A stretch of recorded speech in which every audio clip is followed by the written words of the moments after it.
Hey guys, movie fan here to talk to you about something that I'm pretty sure I'm going to get some flack over. And this is going to be a little strange, but I've been doing a lot of thinking lately about the timeline of Power Rangers, mostly due to, well, certain details that have come up over the years, and one brand new one in particular. Not too long ago, David Yost said that they pretty much had half of the first season done before it even aired. That's no surprise to me because, as I have said before, when it comes to movies and TV shows, they don't film this in a short period of time. It is not done like literally Johnny on the spot. It doesn't work that way. These are done well in advance before they come out. Mostly that's more credited to movies, but TV shows, it's the same thing, really. However, with Power Rangers, it's no secret that it was on a very, very low budget. A shoestring budget, as some people would call. Because Saban, he was notoriously cheap. And of course, it's no secret, he had them cranking out episodes literally every day, or close to it. In light of the details that they had this stuff like literally halfway done before it even aired, and given what was coming up next year and all that, I have to question the timeline.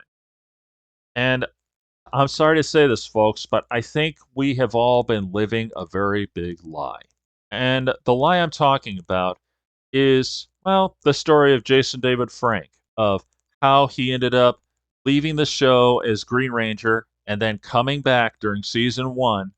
And then, of course, he leaves finally as the Green Ranger in season two, and then he's back as a White Ranger. Now, we all know how this goes. When Tommy loses his powers due to the green candle, the power is given to Jason because it apparently, with him holding the power coin, it'll protect it from Rita, and he could use it and control the Dragon Sword. Well, supposedly, the fans were begging for Tommy to come back because he was so well loved. So they brought him back. But they knew that they couldn't do White Tiger Zord with Green Rangers, so in season two, he loses his powers completely, and the story goes that at that time, it was all set up for Jason David Frank to do the series Cybertron that they were working on, which would later become VR Troopers. However, fans got wind of this and they were threatening to do a hunger strike.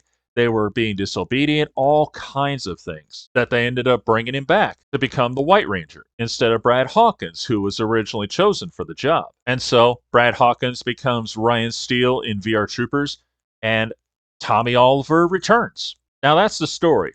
But the problem is, if season one was literally halfway through before it even aired, then it really challenges everything because you might remember there were 60 episodes during season one. So it's easy to figure out which is the halfway point. The halfway episode is the rock star. And then 5 episodes later, we get the Green Candle episode where Tommy loses his powers. Then, after 13 episodes, Tommy returns. I'll admit the gap is enough to make people kind of go, oh, come on, can't we have Tommy back? Can't you bring him back? Still, it's a pretty big stretch, especially considering the time frame that was given for them to shoot the show. And furthermore, when Tommy loses his Green Ranger powers, this time permanently, and then later on becomes White Ranger, there's literally 4 episodes between that. And I can't help but ask this question.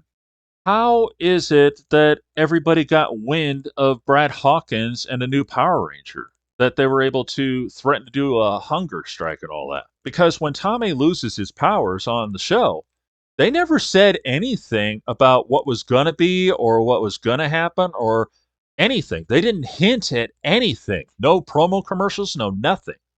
Just the fact that Tommy lost his powers. They never announced that in the Fox Kids Club magazines. They never announced it on Fox Kids. They never did any promos for it or anything. And the internet was barely getting started at that time. And social media didn't exist. So there was no way rumors could be buzzing around about this. So, how could anyone have gotten wind of this? On top of that, I never heard of anybody doing that in my area here. Nobody threatened to go on a hunger strike or be disobedient until Tommy came back. So, I hate to say this, folks, but I think we've been living a serious lie here. Because literally, there was no publicity for the new White Ranger. Of course, that was meant to be a surprise, but still, how could anyone have gotten wind of this? Especially given the fact that the first season was literally halfway done before it aired. Then obviously they would have finished up the second half of the season and then moved on to season 2, which would have been done way in advance. So, how could anyone have gotten wind of this? How could anyone have known? And then all of a sudden say, we're going to threaten a hunger strike if Tommy doesn't come back. So, I think we've been living a lie here, guys. Now, I know this goes against everything that I've said in the past, but I've been thinking about this for a while, and fact is, the timeline does not fit. Because again, if they were so far done with it, then there's no way that anyone could have known. So what really happened? Well, the only thing I could think of is maybe Saban tried the Cybertron idea. We know about the promo, and he probably thought this isn't going to work. So instead, we'll put Jason David Frank back with Power Rangers. He's going to become the new White Ranger, and we'll have Brad Hawkins become Ryan Steele.